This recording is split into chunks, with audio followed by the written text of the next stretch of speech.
Hey everybody, welcome to Post to Post. Thank you so much for joining me today. If you're new, my name is Neil, and welcome to a discussion around the Pacific Division. I've got notes here. We're going to go through them individually, all the teams individually. I'm going to give my very quick thoughts. This is not going to be a long video. Very quick thoughts on every single team in the Pacific Division, talking about are they going to do better this upcoming season than they did the last previous season that just ended. And some teams are, some teams are on the right track and some teams aren't. So we're going to talk about it. But before I get in, really quickly, if you guys are not subscribed, you're going to want to be, because I have an unboxing video coming tonight, and I am unboxing one of the most rare Adidas jerseys, if not the rarest Adidas jersey that you can get or can't get. You guys aren't going to want to miss it, so please hit the subscribe button down below. Make sure you've got that notification bell on. It's going to be a doozy, and there's other things in the box as well, which are amazing. It's one of the best unboxing videos maybe ever on the channel. It's amazing. Okay. So let's start off with Vegas. Oh, Vegas. Quick prediction right out the gate here. I think they're going to do roughly the same. I don't think they're going to do better, and by better, it would mean getting to the Stanley Cup Finals or winning the Stanley Cup or losing in the finals. I don't think they're getting to the finals this year. I have them maybe at best making it to the conference finals, which is the same as they did last year. It wouldn't surprise me if they went out in maybe like the second round as well. So kind of, my prediction is about the same for Vegas. And by the way, I'm going to do a prediction video for all of the divisions right before the season starts with my final predictions or my final standings or ranking for each division for the upcoming season. So make sure you subscribe for that as well. So, but yeah, roughly the same. Their record last year, 40, 14, and 12. They came second in the division, and they lost in the conference finals to the Montreal Canadiens. I know I'm wearing Vancouver in this video because I switch up, switch up the jersey every video. I'm talking Pacific, but Montreal's my team if you are new, and it was an amazing series for me. So notables on the team for Vegas. Not sure if you guys have Twitter. Not sure if you if you do have Twitter. I'm not sure how much time you spend on it. No, and I'm not sure if you follow Robin Lehner. But if you don't, you probably should, because that's the first notable on my team. Because, well, for two reasons. Number one, Fleury is gone. So Lehner is 100% kind of the guy here this year. And the pressure's on his shoulders, which I don't think is necessarily a bad thing. I think he can handle it. But the other thing is Twitter. Robin Lehner has been going off on a lot of things on Twitter in the past week. He's been talking about the Jack Eichel thing. He's been talking about prescriptions. He's been talking about the NHL and the NHLPA and all kinds of things. Like, he's been going hard on Twitter. It's surprising, actually, how far he's gone. So he's had an interview with the NHL. Discussions have been had. More discussions will be coming, I assume. But you should probably follow him, or at the very least go back and see what he's been tweeting if you like drama. Now, next on here for Vegas for me is, I looked at the roster and I thought, okay, wow, there's the team hasn't really changed that much, I don't feel like, but I'm looking at the names and thinking, okay, well, expansion, trade, signing, they got him signing, expansion, and then I kind of got to the end, I'm like, wait a minute, I only said expansion like 3 or 4 times, so of the entire roster, there are only 4 players left over from the expansion draft. That only happened 4 years ago? Like, that's crazy. There's only 4 players left. Bonus points if you can name them down below in the comment section. Challenge for you guys. Who are the 4 expansion players left on the Vegas Golden Knights? Down below in the comments. Leave it. So, like I said, prediction for Vegas, about the same. Or maybe a little bit worse. Edmonton. Edmonton. They're so frustrating. I am glad I'm not an Edmonton Oilers fan, because you have so much faith and hope in the team because things just look good. McDavid, they've got McDavid, they got Draisaitl. Goaltending maybe is looking a little bit more promising, and you have a pretty decent regular season, and then you get into the playoffs and you get swept. Not good. So my prediction for Edmonton, not Vegas, my prediction for Edmonton is that they will do better. I believe it this year. I think Edmonton's going to do better. I think they're going to get by the first round. I think they may even get by the second round, but I don't think they're getting by the conference finals, but they might get to the conference finals. That's my kind of prediction. Second round or conference finals, so better than last year. But last year they were 35-19-2. They came second in the division. They lost in the first round, like I said, to the Winnipeg Jets. It was a sweep. So notables this year. I think the biggest notable, maybe in the last 4 years for Edmonton, regardless of McDavid, regardless of Draisaitl, is Hyman. One of the most underrated players in the league, and he's exactly what the Edmonton Oilers need. Some argue that they overpaid or whatever. I don't really care about money at this point from a player perspective, from an integration to a system perspective. This is the guy. I think he's going to do amazing things at Edmonton. Fingers crossed, because I really like him. I hope he does amazing things. I think it was a really important addition to the team. Speaking of non-important additions, Duncan Keith. He's got experience. He's going to provide great leadership, but I just don't understand bringing him in. He's 38, I think. He's got 2 years left on his contract-ish. I just don't get that, and you're still paying him, I think it's over $5 million. So I just feel like you could have used that cap space a little bit better, but who knows? We'll see. It's easier to talk about it after the fact than before it even happens. So let's have a conversation about that after this year and see how he actually does. In net, we've got Smith, we've got Koskinen, and we've got Stalock.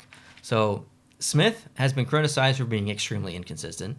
Koskinen has been criticized for being extremely inconsistent. So I don't care who plays net. I don't care of the three. I don't care who takes the reins and is like, you know what, I'm the starter this year, and this is how it's going to be. I don't care what the name is in the back of the jersey. I just want consistency in net in Edmonton. They've got to have it, especially in the playoffs. Like it just has to happen. I'm tired of Edmonton just, kind of like doing this and just a bit of an emotional roller coaster. Vancouver.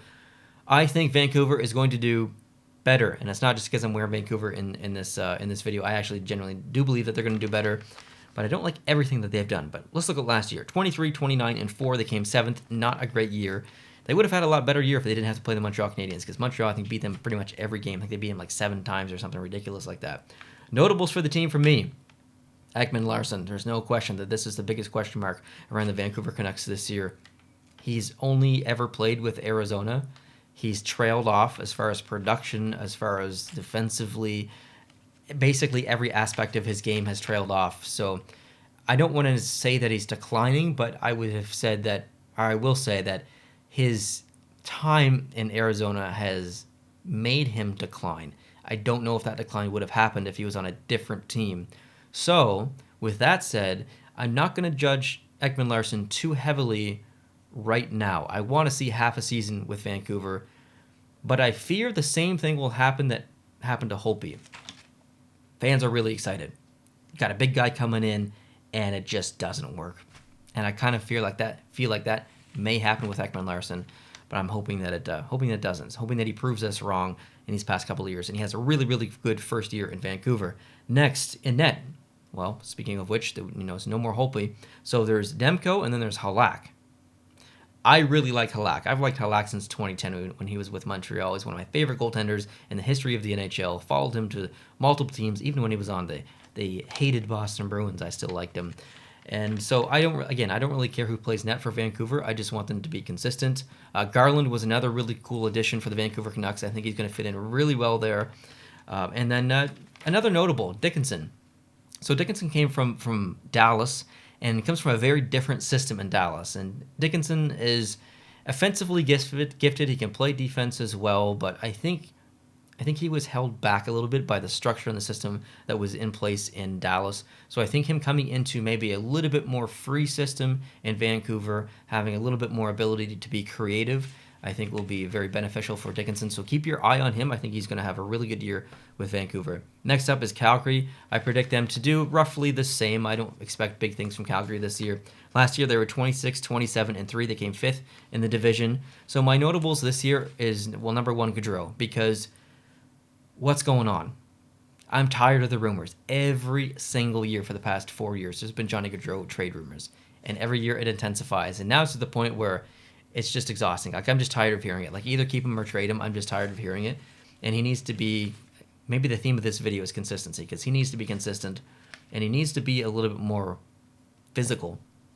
He needs to learn how to take a hit. He needs to learn how to keep stay on his feet and just kind of get some grit in his game, I think. The other notable here is Coleman. I've seen some criticism already of Coleman from Calgary fans, but I think he's going to be a really good addition to the team, so I'll have my eye on him. The other one is Zadorov. Not sure if I really necessarily like this addition. It adds a lot of physicality to their lineup, but I'm worried about his size and his speed on the back end for Calgary, because Markstrom needs as much help as he can get, and I still have high hopes for Markstrom. I think he's going to do. I think he fits well in Calgary, but I still worry about their defense. That's the biggest concern for me is their defense. Anaheim, I predict they'll do about the same, so I guess not really that great. Last year, they were 17, 30, and 9. They came 8th in the division. Notables for me with Anaheim is Getzlaf. He's getting so old, guys. I don't know. I feel bad for him. He's just like lingering on this team, and some people have left, and there's a couple of new guys coming in, but still, he just needs to end the era, I think, in Anaheim, and just the team just needs a reset. Ricard Raquel is one of the most gifted scorers in the NHL, one of the most underrated offensive scorers in the NHL, and he is really inconsistent. He's my favorite player on the team, but he needs to find that consistency, keyword consistency, and he needs to get his game back. Gibson cannot drag the current team. Like, it's not a bad team on paper, but I don't think even with that okay team, I don't think Gibson is going to be able to pull them into the playoff spot. He tried his best last year and he couldn't do it, so I kind of see them doing about the same. LA. I see LA, maybe a bold prediction. Most people will probably disagree with this. I see LA doing better this upcoming season. Last year, they were 21, 28, and 7. Notables for me, I mean, they got to know. Some you could argue that they overpaid for him. We'll see this season, but it's an important player for their team. Kopitar, again, another one of these players that kind of are inconsistent at times. When Kopitar is on his game, he's amazing. So he needs to have a big year this year. Arvidsson, who's only ever played for Nashville, I think he's going to fit in very well, provide a lot of important offense for LA. So I'm excited about that. The defensive end is kind of where the defenseman is where the question marks are for me with LA. And then Jonathan Quick, he's potentially the best goaltender in the NHL and potentially the worst goaltender in the NHL. He can turn like that series against Vegas the other year. Unbelievable. And then he'll have a couple of regular season games where he just looks like the best goalie in the last 2 decades in the NHL, let alone the last year or the current year. But then there's times where he just doesn't look himself. So I don't know. I think he can still do it. He's around 35 years old. But if he's on fire, like, I will say this. If they get maybe average or a little bit higher average production offensively, play average defense, and get a really good year for Quick, this is a playoff team. A sneaky playoff team. San Jose.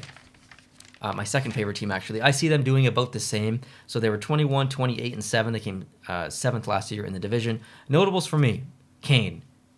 Everyone knows about Kane at this point. What's going to happen? Is he ever even going to play a game in the NHL again? Again, just drama. Unbelievable. That guy has... I hope he figures his life out, honestly. Hurdle is a UFA. One of the biggest UFAs coming into this year, or I guess into next year is going to be a UFA. He needs to play for a contract as well. I don't know if he's going to be staying in San Jose. I hope he does. I like him, but interesting storyline behind Hurdle here. He needs to play for a contract. Bonino. He's on a 6th team right now, so Bonino is a really good depth player. I think he's going to fit in nicely. I really like that addition for San Jose. Cogliano, it's going to be very strange seeing Cogliano in a San Jose Sharks jersey. He was with Anaheim for so long, and then going to a rival now, not directly, but still with San Jose and Anaheim. It's just going to be so weird seeing him in a Sharks jersey, but I like the depth addition there. Carlson, one of the worst defensemen defensively in the entire league. I hate Erik Karlsson for almost every reason. I love his personality. He has one of the best personalities. Like, as a human being, I really love Erik Karlsson. As a player, I hate Erik Karlsson. I hate irresponsible players, and irresponsible, next in the dictionary to irresponsible, is a picture of Erik Karlsson because he is so defensively irresponsible. It drives me nuts.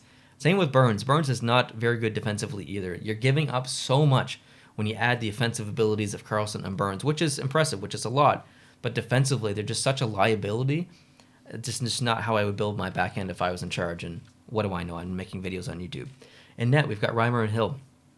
Reimer has been all over the place in his career. Actually, he's played for San Jose before, I think 8 games or so in 2015, 2016, and I think 1 playoff game that year as well.